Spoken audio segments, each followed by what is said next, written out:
Hey guys, welcome back to my channel. Let's get straight into this Love Island review. I'm so excited.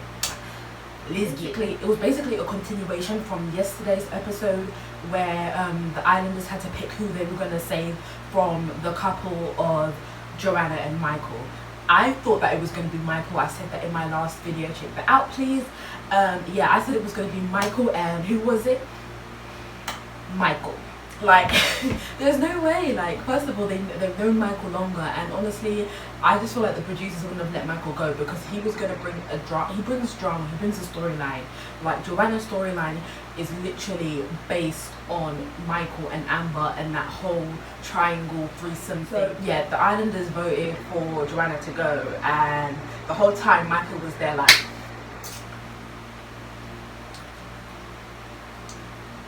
my mom was angry. He was angry, as in, and he was just so angry, and I have no idea why this man was that angry. Caroline was like, it's time for you to do your goodbyes, this, that, and etc. Apparently, Joanna went straight past Michael. Had that been Amber, we would have been hearing Keldish from all angles over the island. That's what we would have been hearing. So yeah, Joanna was saying her goodbyes, and Michael was hugging people, like yada yada yada, blah blah blah. And then when they finally interacted, Michael was all like, "You've been avoiding me." She's like, "No, I haven't." And you know, it's basically like a sort of mini argument in which Joanna called Michael a snake. She said he was an effing snake, but she called him a snake, or said he was snaky, or if he didn't leave the villa with her. And to be honest, how did he do it? His arms are like, imagine this is like a long chair. Call me Theo, because he should have packed his damn bags and gone with her. And I don't care, I've been screaming this for the longest, and I will continue to scream this. Michael should have packed his damn bags and gone with her. Why are you here? He claims he's found what he's looking for. That's the aim of the show. So if the person you found what you're looking for is gone, why are you still here? And he was like, "Oh, do you want me to come with you? I'll come with you." And she's like, "No, stay. And he's like, "No." And then she's like, "I feel like you could have a real chance with Amber." Which, to be honest, I'm not here for that at all. I'm not here for Michael and Amber getting back together. I know some people still want that, but I'm not one of those people. Let me turn off the fan again. I am not one of those people. So by all means, he can go. Like, there's nothing for Amber and Michael, in my opinion. So yeah, Joanna went, and when she was doing her little solo speech thing, before she went, she was like, yeah, if he comes out the villa, there could be a future for us, you know, little kids running around with curly hair and Louis Vuitton bags, you know, after he's proposed and married me, then yeah, I could see a future for us. But if he stays in there, and she's like, no chance, no. I was like, Michael, time's ticking. And his excuse for staying in was so ridiculous, like, it's a once in a lifetime opportunity, which it is. But he's all like, it's a once in a lifetime opportunity, and I've made friends here, and there's 2 weeks left. I just want to stick out those 2 weeks and, you know, enjoy my time here with the people I call friends or family or whatnot, whatever bullshit he was speaking. I just thought it was completely unnecessary, honestly. As you said, there's 2 weeks left. What's 2 weeks going to do for you? You're not winning the money. Because at this point, if he's staying in, to me, it just seems to me like he's only staying in for the money, because you've literally said there's nothing here for you. He said it countless times that there's nothing here for him. So why are you still here, if not but for the money? Go home. You're not winning any money. You can't win the money by yourself, so why are you still here? Anyway, I don't rate Michael anymore whatsoever at all. Nah, completely. I'm washing. This is me washing my hands off him. What I found hilarious, right, was the fact that Joanna had that big outburst. I think she told Michael to shush. She called him names. She was being vicious and angry and, you know, just rude to him in general and speaking down to him, like just being quite vicious, if you ask me. And he had no problem with it. because the next day, after he had been crying in the villa, crying in the bed, sleeping with Ellie Belly, and just doing the absolute most, he was saying to, who was it, Ovi and Chris, was it, or Ovi and Curtis? I don't know. He said to somebody that it's not her fault. She just had an outburst. We all have outbursts. I have outbursts. But Amber, who did nothing to you, Amber, who literally did nothing to you, like Amber hasn't had an outburst to you. Like she might have gone a little bit leery, but Amber has never done anything. Excuse me.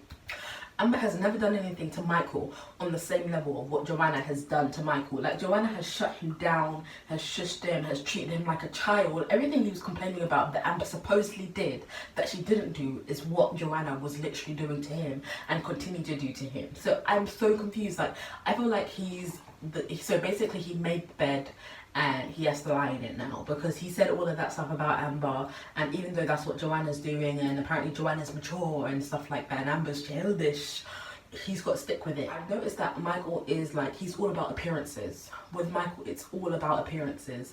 Like, ever since that person, shout out to whoever who wrote that tweet about Michael being whipped on Amber, because you're the reason you are the reason that all of this chaos started. I'm not even gonna lie, it started with that tweet. I don't care what anybody says. As soon as that tweet happened, Michael was just like, looking at, he just didn't see Amber in the same light anymore, because it's all about appearances to him. He didn't want the guys to think that he was whipped. He wanted them to think that he was in control, and he's like a manly man, a guy's guy, which is a shame, because he really ruined a good thing, if you ask me. So yeah, so it all went downhill with that tweet. So Michael is very appearance based. Curtis finally picked Maura. Good for her, good for them, whatever. In my opinion, he should have spoke to Francesca about it first before he decided to go ahead and crack on with Maura, because that was completely out of order in my mind. But yeah, he should have spoke to Francesca about that first, before he then went to go and lips Maura and all of this stuff. And Anna going, Anna gets on my nerves so much right now. She gets on my nerves. Like, that used to be my girl, but she gets on my nerves. How's this girl going, Maura, what happened to your lipstick? What happened to your lipstick? Bare loud, like, this girl has a big mouth. You can't tell her nothing. You cannot tell her anything. This girl has a big, fat mouth. You cannot tell Anna anything. Like, she's going, Maura, what happened to your lipstick? What happened to your lipstick? Bare loud, like. And Maura's telling her to shh. They're walking past, like, can you shut up, Anna? Like, are you that desperate for drama? You're that desperate for it? Oh, Curtis picked Maura. That's done and done with. Finally, she can be happy, whatever. She's there talking about her pissoir is throbbing and all of this stuff. Maura is... it's too much. And Anton and Belle made up. That was so dumb. That was so ridiculous, because she was all like, oh, I've been cheated on in the past, and I felt like that's what was happening right now. Of course that's what's happening. Anton is going to cheat on you. You're not going to work on the outside, and that's that. It's a fact. They're not going to work on the outside. Anton is going to cheat on her. He's already got a wandering eye, and they're sending in 3 new girls. I just remembered that. They're sending in 2 new girls and 1 boy. Anton's eye is going to wander. And then you are going to be wondering, how did I get here? Because you don't have sense.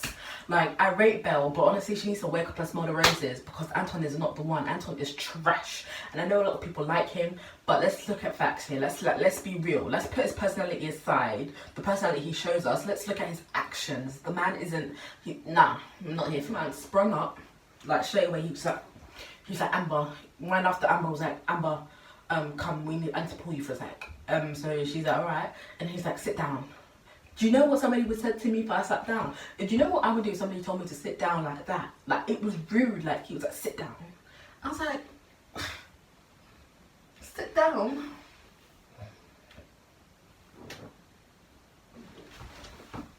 Insane. Telling Amber to sit down like that, and the girl sat down. She was like, yes sir. Yes sir. I was like, no, Amber, like, don't do this to yourself. Do not do this to yourself, because the man is trash. So yeah, she sat down, and he basically, in like 0.5 seconds, told her that the relationship is done with. I want nothing to do with you. I found what I was looking for in Joanna. I'm not staying here for you. I'm staying for my friends, blah blah blah. That's it. Done, dusted. It's finito. And the fact that Michael did that so quickly, because when he went back, Ovi and Chris was looking like that was quick. Like, the person who you had this like strong connection with, supposedly strong connection, who you really liked at the start, the fact that you can just completely look off her, how she's feeling and her emotions, and look off the entire situation like that in such a quick amount of time, is pathetic and sad to me. That is the real childish move. That is the real childish move, and that is just a big sign of immaturity. The fact that you can't gauge or comprehend how somebody else might feel. I don't blame Amber 100%. Part of the blame needs to go to Maura, especially Molly, Amber, Molly, Anna, Ovi, everyone that is. I'm sorry. I know you lot don't come for me for mentioning Ovi's name, but pretty much everyone in the villa, not just Ovi, Jordan and Curtis and all of these people keep telling Amber that they see something, that Michael's not as happy as he was with her, with Joanna, and that may be the case. But if you're really her friends, you would be warning her off him, because the way he's treated her has not been good. So would you not want your friend to be in a position with somebody who's actually treating her well? Why would you keep pushing her back to this guy who's clearly showing himself to be some sort of villain, some sort of trash bag monster? Why? It's so unnecessary to me. I do not stand that one bit. Anyway, we saw the next time and it was like they're sending in 2 new girls and 1 guy, and I am living. I'm so excited. I can't help but feel like the producers sent in these 3 new people to break up Amber and Ovi, because you know that girl specifically called out Ovi, and I feel like the producers know that Ovi and Amber, excuse me, I think the producers know that Ovi and Amber have a good chance of winning if they stay together as a couple, because the public like them so much. And I guarantee you that last time when they got us to vote, Ovi and Amber got the most votes. They got even higher than Tommy and Molly May. I don't care. And the producers saw that and they're like, oh, hold on. If we let Ovi and Amber stay together as a couple, they might actually win this show as friends. But we don't want friends to win this show because it's called Love Island. Like, as in a relationship, not in a friendship. So they're purposely in my opinion, they're purposely sending these people in there to break up Ovi and Amber, because that girl's gonna go for Ovi, and maybe the guy might go for Amber, but regardless, if the girl goes for Ovi, that relationship is done. So there's going to be no chance for them to win, and I feel like they've set up Molly May and Tommy to win. That's it. If Molly May and Tommy don't win, that's the only way I'll be surprised. Like, I'll only be surprised if Tommy and Molly May don't win. If they do win, I ain't gonna be surprised, because I feel like the producers have set it up. And them sending these 3 people in, especially somebody who's like for sure 100% gunning for Ovi, it's to break up Amber and Ovi, because they know that they know that they're a strong couple, especially in the public's eyes, because we like them together, and that's who we want to be together, even though they don't like each other. So unfortunately, I don't think that's going to be anymore, and yeah, they're no longer going to be a couple. I don't think so. Because yeah, people are going to come in that they're interested in, and that's going to be that on that, unfortunately. So guys, make your peace with this whole Amber and Ovi situation, because it's about to be locked off. Thank you guys so much for tuning in, and yeah, check out my other videos as well, please. I'm going to be uploading another video soon too, so please subscribe to me, leave a nice comment and a like. Yeah, please subscribe, yes, and thank you for watching this entire video if you did.